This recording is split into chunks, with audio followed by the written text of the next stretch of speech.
এদেশের যিনি দুর্দান্ত শাসক ছিলেন, তিনি নিজে পালিয়ে গেলেন। তিনি নিজে পালাবার আগে পরিবারের সকল আত্মীয় স্বজনকে পালানোর সুযোগ করে দিলেন।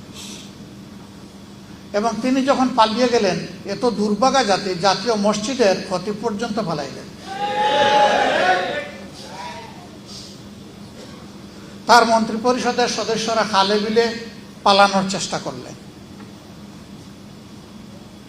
দুনিয়ায় মানুষের আশ্রয়ের দুটি জায়গা, অসুস্থ হলে হাসপাতাল, নির্যাতিত হলে বিচার বিভাগ।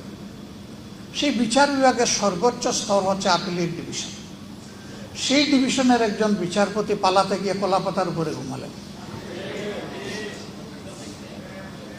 90% মুসলমানের দেশে অমানবিকভাবে আয়নাঘর তৈরি করা হলো। জুলাই জাদুঘর, স্মৃতি জাদুঘর যারা দেখেছেন তারা তার দামি রূপটা দেখতে পাবেন। বাস্তব রূপ ছিল তার চাইতেও কঠিন।